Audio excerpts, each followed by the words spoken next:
Question, a-t-on le droit de prendre des médicaments pendant Yom Tov? Quelle est la base de la question? Pendant Shabbat, les Hachamim ont dit qu'on n'a pas le droit de prendre des médicaments, sauf, évidemment, dans un cas de danger, que c'est Pikuach Nefesh. La question ne se pose même pas. On a le droit même carrément de profaner le Shabbat pour sauver une vie, de prendre la voiture pour emmener un malade à l'hôpital s'il est en danger de mort.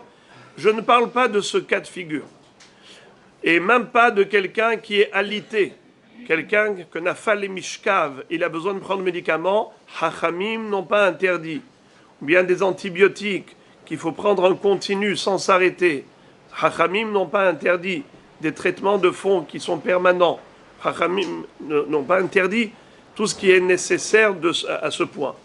Mais lorsqu'il s'agit juste d'un petit mal-être, d'une maladie qui n'est pas dangereuse et qui est provisoire, passagère, alors c'est vrai que le médicament pourra l'aider pendant Shabbat. Alors Hachamim malgré tout ont interdit. Pourquoi est-ce qu'ils ont interdit? De peur qu'il fasse une préparation de médicaments pendant Shabbat. Car à l'époque, comment est-ce qu'on se soignait? On utilisait des plantes médicinales. On allait les moudre. Et après les avoir moulues, on allait mélanger différentes plantes. On faisait des préparations soi-même, avec des plantes qui étaient bien connues, bien définies, pour savoir chaque plante et sa qualité, sa faculté à soigner telle ou telle maladie. Shabbat, on n'a pas le droit d'être tohen. On n'a pas le droit d'être tohen, de moudre pendant Shabbat. Par exemple, prendre des grains de blé, les moudre pour faire de la farine, c'est assour. Alors, Hachamim ont dit Gzera mishum shchikat samamanim. Qu'est-ce que ça veut dire shchikat samamanim? C'est justement piler et moudre des plantes médicinales, c'est une chose qui est interdite Shabbat. C'est la raison pour laquelle Hachamim avait interdit et ont interdit, même au présent, c'est assour Shabbat, de prendre des médicaments, bien qu'aujourd'hui, on n'a plus cette habitude. Nous, on achète à la pharmacie des médicaments déjà tout prêts. Cette façon de faire, ce mode de vie, c'était à l'époque. Autrefois, aujourd'hui, qui est-ce qui prépare lui-même les médicaments? Personne. Malgré tout, lorsque les Hachamim ont institué une interdiction quelconque, elle reste éternelle, définitive, même si la raison a disparu. Bien qu'aujourd'hui, on n'a pas l'habitude de moudre nous-mêmes nos plantes pour préparer des médicaments, l'interdit reste en vigueur. On n'a pas le droit de prendre des médicaments Shabbat, sauf pour les cas exceptionnels que j'ai énumérés tout à l'heure. Mais qu'en est-il Yom Tov? Nous savons que Yom Tov, on a exactement les mêmes interdits que Shabbat, sauf tout ce qui est culinaire. Yom Tov, on n'a pas le droit de travailler non plus. Et pourtant, on a le droit d'allumer la plaque de cuisson à partir d'une flamme existante. On a le droit de porter, on a le droit de cuisiner. Yom Tov, c'est pas comme Shabbat. Mais tout de même, tout ce qui n'est pas culinaire est interdit. Yom Tov, c'est une fête, comme par exemple Shavuot. Shavuot, c'est une fête qui s'appelle Yom Tov. Pessah, c'est une fête qui s'appelle Yom Tov. Et Sukkot également. Rosh Hashanah également. Alors, Yom Tov, on a exactement les mêmes interdits que Shabbat, sauf ce qui est culinaire. Oui. Si on a une rage de dents très forte Shabbat, est-ce que le fait de ne pas prendre des médicaments, ça ne gâche pas tout notre Shabbat et finalement on l'a tué sur le Shabbat, on l'a tué. Ça dépend. Si c'est à tel point douloureux qu'il va aller au lit, oui. Alors dans ce cas-là, il a le droit.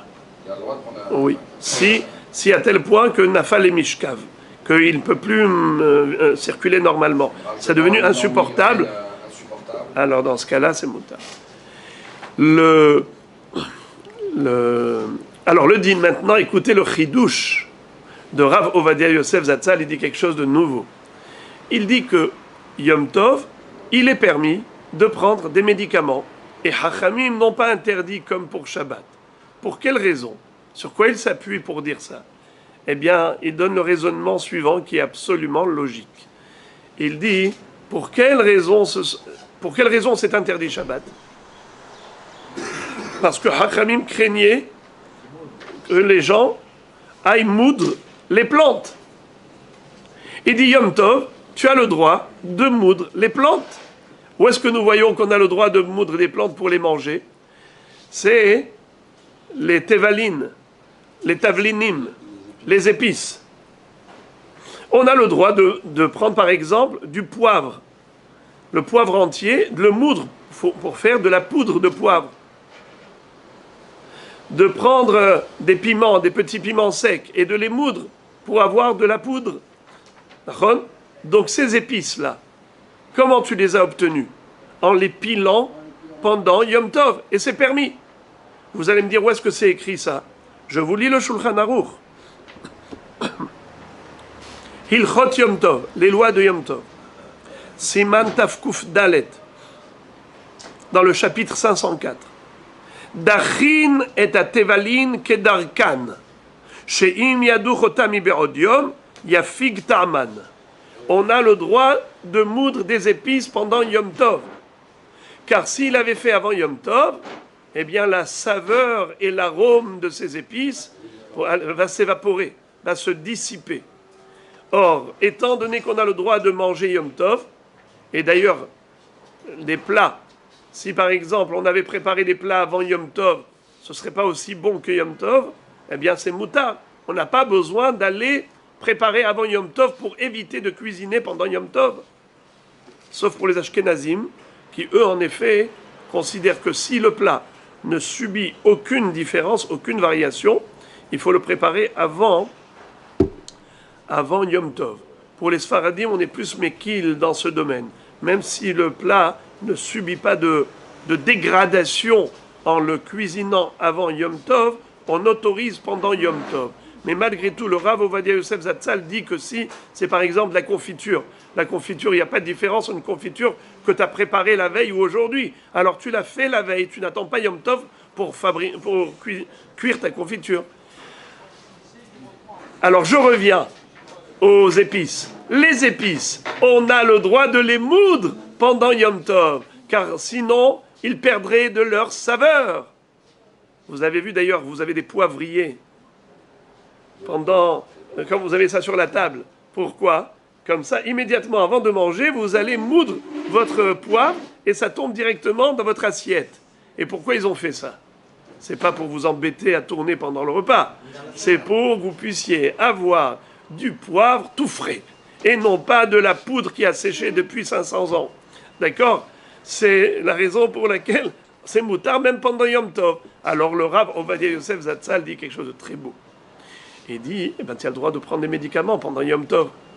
Pourquoi Chachamim ont interdit Shabbat? De peur qu'il arrive à moudre ces plantes. Mais Yom Tov, tu as le droit de moudre des plantes pour des épices, pour manger, n'est-ce pas? Alors si c'est moutard, pourquoi tu vas interdire de prendre les médicaments de peur qu'il aille moudre? Mais c'est moutard de moudre les plantes pour consommer le jour même. Alors voilà comment le Rav a autorisé la prise de médicaments pendant Yom Tov, différemment de Shabbat. Ce que veut dire le Rav Ovadia Yosef, évidemment, c'est que les Chachamim n'ont jamais interdit la prise de médicaments pendant Yom Tov, parce qu'il nous explique que la raison pour laquelle ils ont interdit Shabbat, c'est à cause du risque de shrikat samemanim, de moudre des plantes, et il nous explique qu'étant donné que Yom Tov, c'est moutard de moudre des épices, donc les Hachamim n'auraient jamais interdit pendant Yom Tov la prise de médicaments, puisque Yom Tov on a le droit de moudre des plantes. C'est ça ce qu'il veut dire. C'est pas que Chazé Shalom il vient à l'encontre de l'interdit des Chachamim. Il nous explique que Chachamim n'ont jamais interdit Yom Tov de prendre des médicaments.